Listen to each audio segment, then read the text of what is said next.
Try using the centipede. A centipede? You were carrying around a centipede with you this entire time? Perhaps it's a pet. It's only a toy, silly. Oh, okay. But still. It's for scaring fools like you, and see, it worked. Heh heh.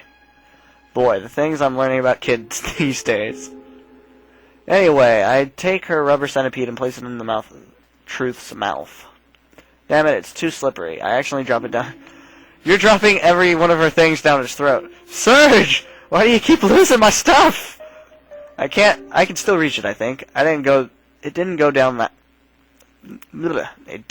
that far down.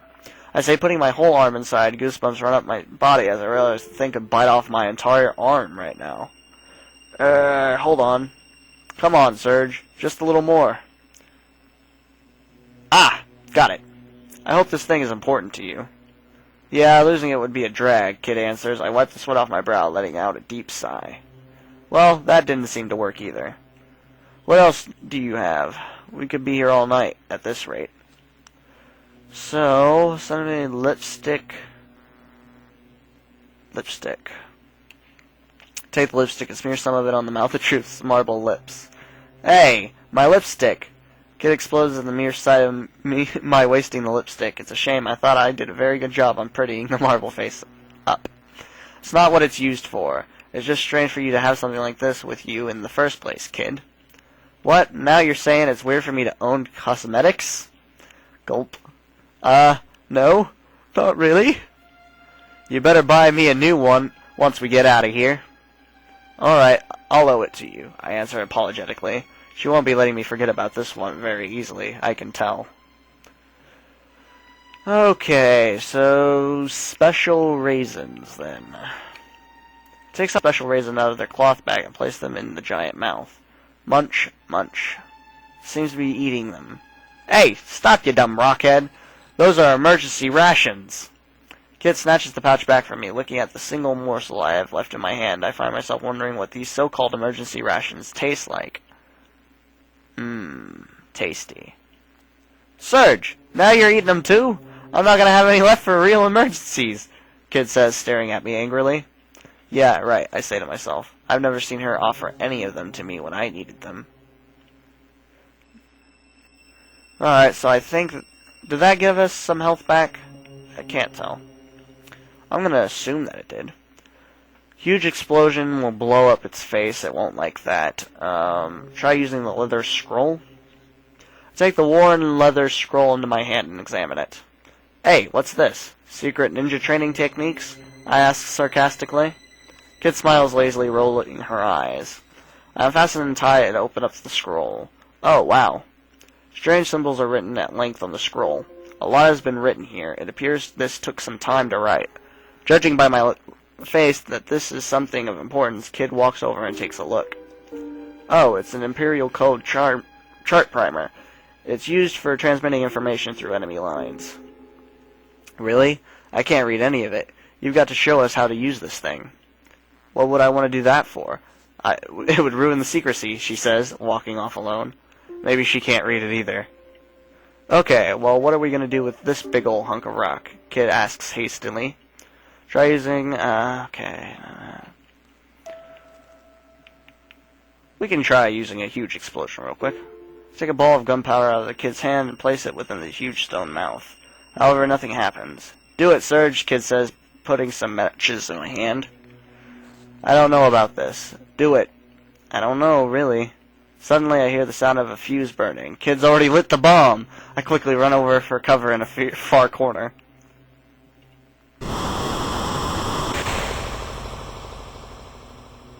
Smoke clears. I start to see the hideous remains of the cracked mouth of Truth. From beside me, I watch Kid dust herself off and walk over to the mutilated stone face with yet another. Come on, Kid. We don't need to completely demolish it. Aww, it ain't dangerous, mate. It's just a little fire. Kid glances over at my face. I'm practically begging her to stop. Alright already. You never want to have any fun, Kid says, kicking some dirt around. Well, what's next? Alright, so with that being done then, hand-shaped plate. I take the hand-shaped plate, strange contorted symbols giving me a headache just by looking at them. Nervously, I reach in and place it onto the tongue. It's a perfect fit. Sliding it into place, I quickly remove my hand and back away a few steps. The huge white eyes start moving around slowly, and a slight vibration can be felt from behind the wall. Something's happening. Something big. I just wish I knew whether it's good or bad. An odd sound escapes from the mouth of truth, and its eyes continue to roll.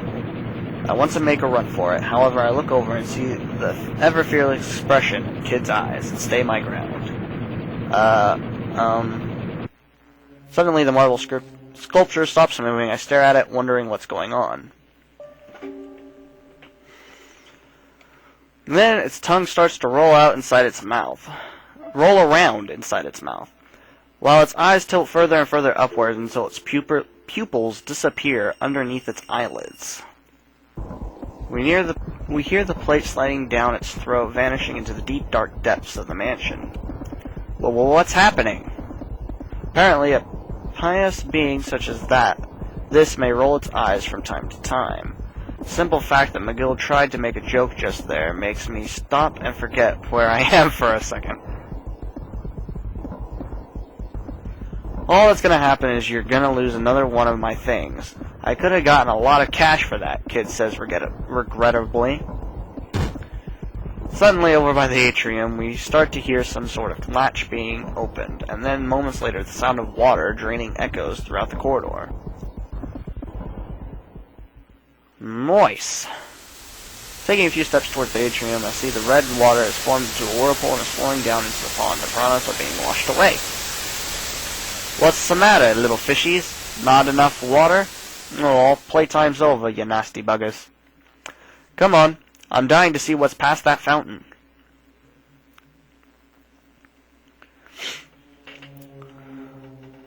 Having crossed through the atrium, eventually we come to a split in the path. We can either go left or right from here. Right. Trying to think. I don't remember exactly what's over here. What's down the left path? After a bit of walking, we come to an old-fashioned door with a brass handle. Damn it, another locked door. I don't get it. There's no smell of gold or nothing. This leads to Viper Manor's Catacombs, says McGill hesitantly. He's right. Standing here in silence, I realize there's a faint scent of death on the air. And then putting my ear to the door, I start hearing deep, tortured moans from far beyond. I jump back, looking at the door. Let's try somewhere else. That sounds like a good idea. Come to a split, turning right heads back to the atrium, while ahead of us I can see nothing but a dark stone corridor leading off into the darkness. Keep going forward. So that leaves, let me think, I think there's a kitchen back here. I think. Enemy, I bumped a kid who's come to a complete stop. Something's wrong, mate. I stop my breath, trying to listen for anything. Then out of the darkness, clunk, clunk, clunk. Something ahead of us on the path. Whatever it is, it's coming for us. I nervously unsheath my knife, trying to ignore anxiety for this inevitable confrontation. Now only moments away. Is it a skeleton? Yeah, it's a skeleton! Quick, what? Look for a weak spot. Attack! I shout out, furiously dashing towards the skeleton. As soon as I come with attacking range, the skeleton immediately swings its huge sword down at me. The tip of the sword skims my cheek. Ah! I cry, keep leaping to the side in haste. Whoa, way to dodge, mate, Kid shouts from beside me. Skeleton takes a step forward with its sword in hand. Just as McGill begins to move in on it, it raises its arm overhead, staring at him with a strange look in its eyes, and McGill suddenly stops dead in his tracks. McGill, snap out of it, I shout, but his eyes are totally glazed over, completely unaware of the situation. What am I gonna do? Attack! I start to bolt towards the gruesome creature. Avoiding a deadly slash by its rusty sword, I have a kick for the skeleton's midsection. And with that, the skeleton breaks in two, toppling down to the ground as I carefully back away. The skull hits the ground, it shatters into countless pieces. And so the battle is over. Once the skull is shattered, the skeleton is dead. What was up with you back there? Kid shouts at McGill, her eyes firmly planted on him. Snap out of it already! McGill blinks a few times, dazed. He seems to be alright now. Kneeling down, I rest for a minute to tend to my wounds. Hey, no whining. You're not that bad, mate. I've seen worse hangovers than how you look right now. I wish I had her determination. Seeing these wounds fills me with determination. After I finish applying my bandages, I get up, hoping I'll be okay. I can't start to give up now, but boy, these cuts are really starting to hurt. Not bad, Serge. Not bad at all, Kid says, catching my eye. Scratching my eye, yes. A few moments pass, and she's still staring at me, smiling. Oh man, what do? Should I say something? Heh. I look away after a nervous moment, but full of glee. I can never handle this kind of thing. Those baby blues of hers get me every time. After a little ways down the passage, we come to a descending staircase. Thought this would take the stairs? Oh, I guess it might be downstairs then. We walk slowly down the stairs, taking a steep below ground. It is as though we're descending further and further into an endless abyss. Do. Once we reach the bottom, we come to another split. We can go left or right, but both paths look equally dismal. Let us try the right path. After a little while, the passage ends in a small door. Hey, I smell home. Okay, so this must be the kitchen. What's the other room? Should I turn back and go look? Nah, we can look in a minute. What is in here? Ooh, my chair is uncomfortable. Ugh. Hold on a minute. Okay. I'm adjusting my sitting pattern. And getting a drink.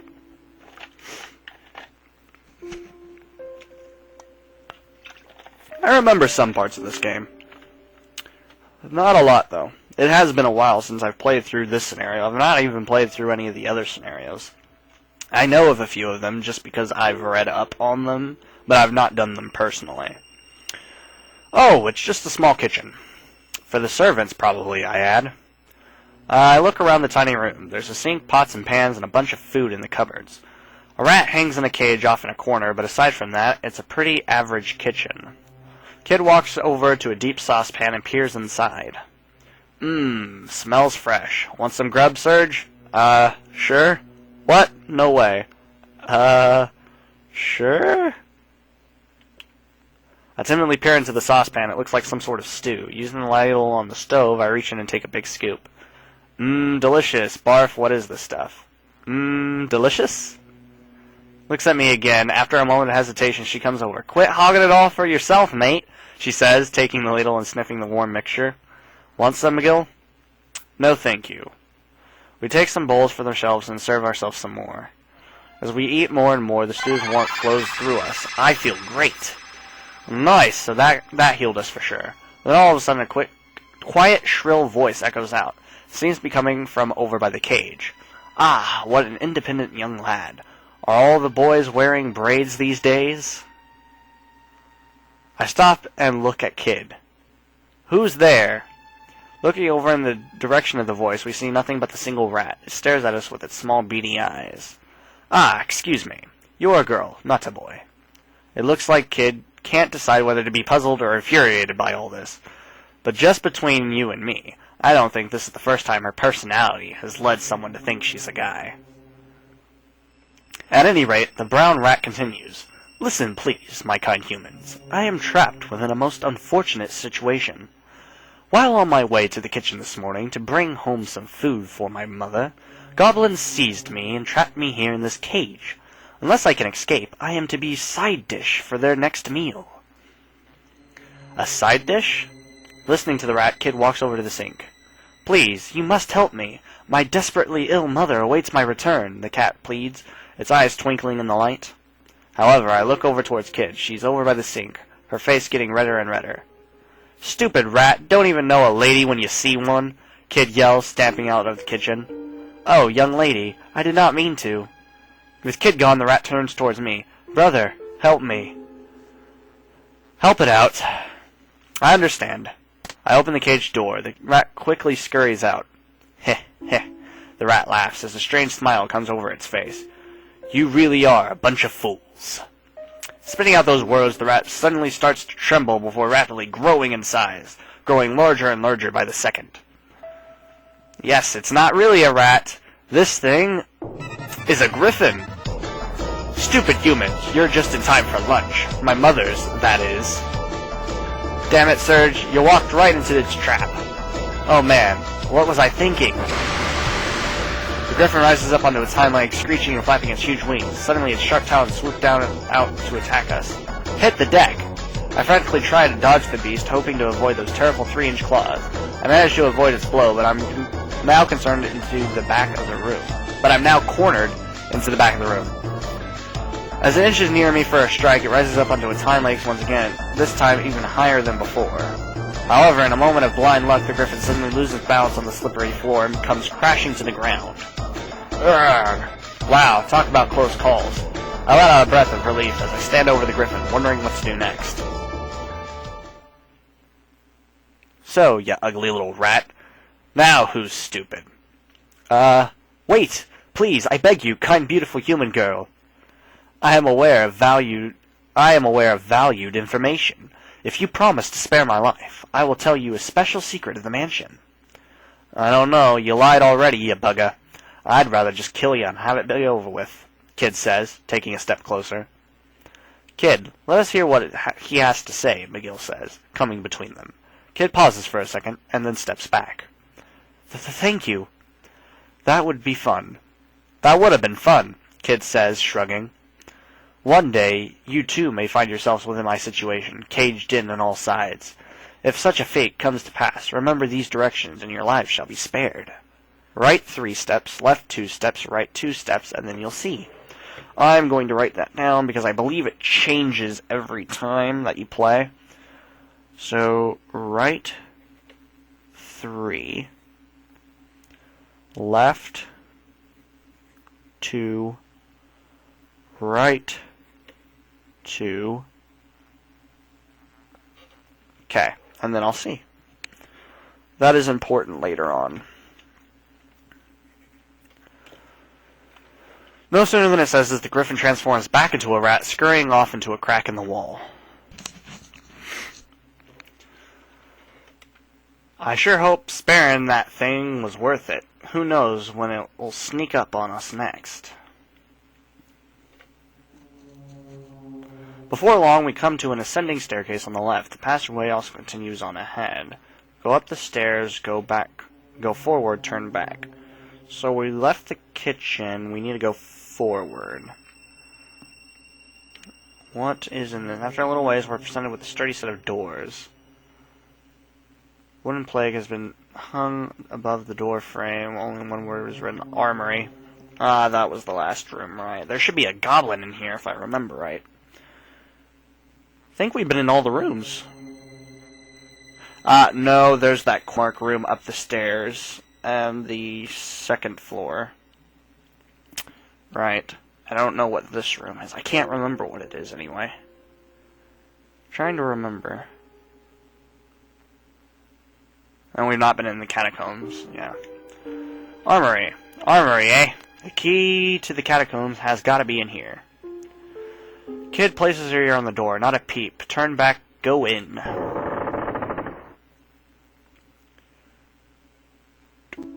Someone is here, however. Doom. With a book in hand, a single goblin sits in a chair, humming to itself. A sweet aroma fills the room, presumably from the teacup sitting on the table before it. There's something different about this goblin. It doesn't seem hostile in the least. For some reason, this goblin reminds me of a character from the Spiderwick series. I'm wanting to say it reminds me of a boggart. Think it's of... Oh, hell, what's his name? Thimbletack? Thimbletack? Thimbletack? When he's in boggart form. God, I've not even thought of that series forever, but this guy always reminds me of it. Looking up from its book, it examines us from behind its bifocals. Ah, welcome. It's rare to have visitors all the way down here. Too bad we're not guests, Kid shouts. If you want to live, tell us where the key to the catacombs is. And with that, Kid takes her knife and thrusts it into the desk, slicing through the tablecloth. The goblin remains docile. Ah, you must be the elusive Kid. I so wanted to see you with my own eyes. We've all heard so much about you. But before... I guess it wouldn't be a boggart form. The boggart form is when a... Oh god, what? Brownie? Are they called brownies? I wanted to say they're called brownies. Go hostile and evil. So, I don't know. It reminds me of like a docile boggart then. Ah, you must be wanted so much about you. But before I can finish it, the Kid grabs the knife and hurls it through the air. The goblin sets his book down, now unreadable due to the 7-inch blade protruding through it. He removes the knife and places it on the table.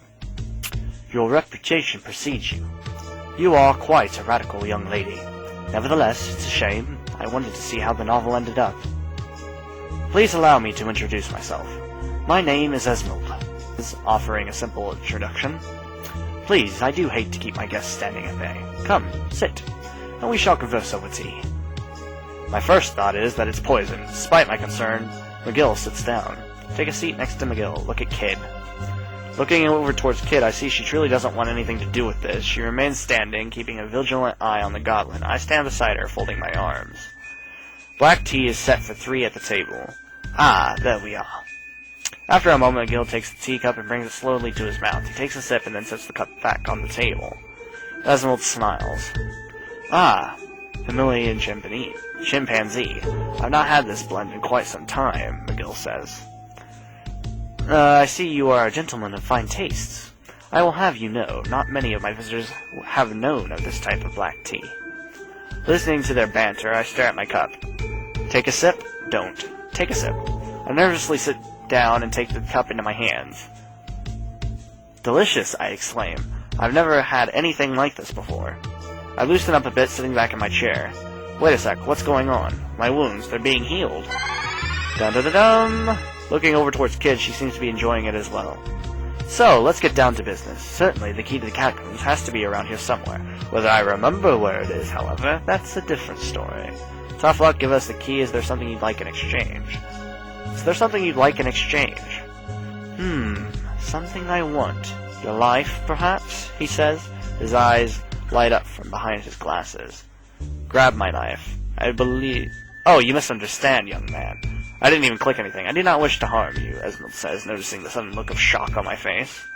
I enjoy chatting with many types of visitors that we have in the mansion. Surely, as an adventurer, you must have plenty of interesting stories to tell. Adding to this, he looks in my direction with a smile. I look highly on unique stories and have been known to reward such storytellers. Staring down at the dark liquid before me, I start to rack my brain for a really good story. Which one? Okay, I've got it. On one particular evening, a small girl walked through a dark, dreary forest. The girl had searched anywhere and everywhere for the golden sunflower, the only cure for her mother's illness. This girl suddenly came across a large beetle. Wanting to say... large beetle. Taking it back to her home, the girl pointed the beetle from head to toe with a shiny golden paint, shrieked, complaining about how her house was so rotten and infested. The girl painted the beetle from head to toe with a shiny golden paint. A fine beginning, perhaps? Is that all? No! One evening, while a girl was walking through came across a beetle. She took it home, painting it with a shiny golden paint. The next morning, the girl went to town to sell the beetle. Claiming it was a good luck beetle, she showed it to many travelers and eventually sold it for an outrageous sum of money. Yeah, Serge, and I'll bet that girl's name was Kid, wasn't it? From beside me, chills run down my spine as I hear Kid questioning me in her coldest tone. I made it up, Kid, I whisper to her. Maybe she really did do something like that in the past. Glancing at her, I see her eyes start to cloud over. Then suddenly, she starts choking me, wrapping both her hands around my neck. How do you know about all this? Kid yells, strangling me. From behind me, I see Esmeralda pull out one of his tea bags. Noticing it, she suddenly forgets all about me, her eyes lighting up at the sight of the tea. Perhaps some of my precious black tea leaves can use prevent against ruckus in here? Wait. Perhaps some of my precious black tea leaves can be used to prevent against ruckus in here. Kid immediately snatches the tea bag. It was a fairly entertaining story. I am a goblin of my word, and as such, I shall give you the key, he says, knocking on a certain spot on a nearby wall. A secret compartment opens from where he takes the key. He hands it to us with a smile on his face. Thanking him, we leave the room. And that is Mr. Esmond. Now we have the key to the catacombs. Heading away from the armory, we come across a staircase to the right. So now we need to go up the stairs and straight forward. There's a kid leading the way. Right. Coming to the top, we're faced with a dimly lit corridor. We head down it, quietly masking our steps. Continuing down the passage, eventually come to a branch. If we turn left, we'll be taken back to the atrium, heading straight through, take us to the catacombs. Proceed on ahead towards the catacombs.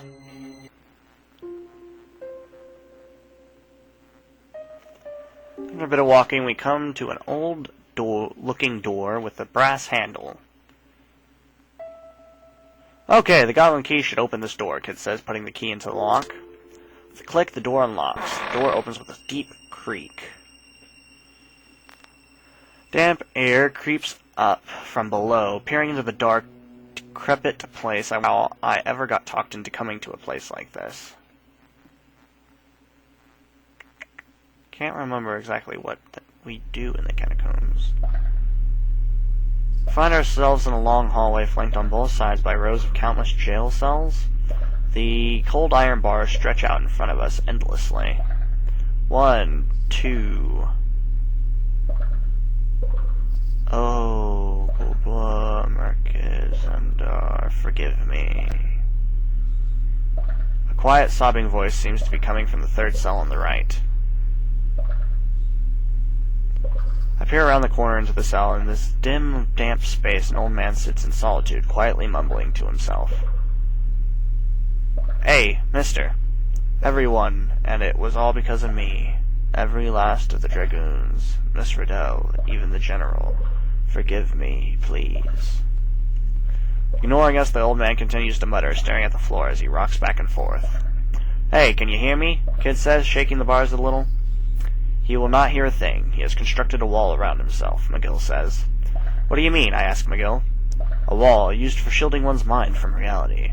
After being exposed to horrific events, tremendous amounts of pain and guilt has this effect on a person. He has made a safe world inside his own mind, where he retreats into.